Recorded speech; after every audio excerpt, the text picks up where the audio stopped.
Lakhimpur incident में जो है SIT ने उसे साजिश करार दिया है। लखीमपुर इंसिडेंट को हम लोग जो कह रहे थे वो तो अब पुलिस ने ही अंततः मान लिया ना कि ये सोची समझी रणनीति के तहत सोचा समझा तरीके से इन्होंने उनको किसानों को, बेकसूर किसानों को कुचलने की काम किया, उनको मारने का काम किया। और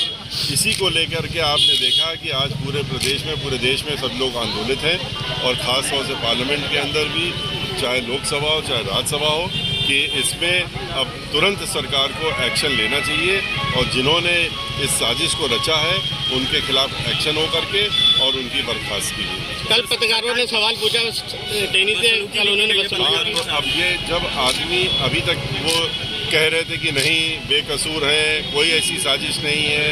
ये नहीं है, अब जब और पत्रकार शुरू से ये कह रहे थे, उन्होंने खुलासा किया था पूरे देश के पत्रकार जो वहाँ मौजूद थे कि ये साजिशन हुआ है और ये सोची समझी तरीके से हुआ है। अब चूंकि वही चीज़ सामने आ गई, उनकी झूठ खुल गई, पत्रकार जब उनसे सवाल कर रहे हैं तो उनको उलझन हो रही है और उनके साथ बदसलूकी कर रहे हैं, इसकी हम लोग भर्त्सना करते हैं। सर एक सवाल, ये भाजपा और सपा लगातार छोटे छोटे दलों से गठबंधन कर रहे हैं जबकि BSP निकला चलो की राह पर, ऐसे में BSP कैसे निकलेगी?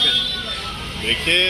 आपको ये मालूम हो, आप अच्छी तरह से जानते हैं, आप लोग तो पत्रकार लोग हैं, कि गठबंधन कौन करता है। गठबंधन वो करता है जिसकी ताकत कमज़ोर होती है, जिसको बैसाखी की ज़रूरत होती है, वो गठबंधन करता है। और जो मजबूत होता है, जिसको बैसाखियों की ज़रूरत नहीं है, वो अपने दम से चुनाव लड़ने का काम करती है। बहुजन समाज पार्टी बहुत मजबूती से चुनाव लड़ रही है, 2007 की तरह पूर्ण बहुमत की सरकार बनाने वाली है। और ये दोनों पार्टियां जिनका आपने नाम ले रहे हैं, सपा हो और चाहे BJP हो, ये दोनों कमज़ोर हैं, बहुत ज़्यादा कमज़ोर है इस समय, इसीलिए दूसरों का सहारा ढूंढ रहे हैं। योगी कह रहे हैं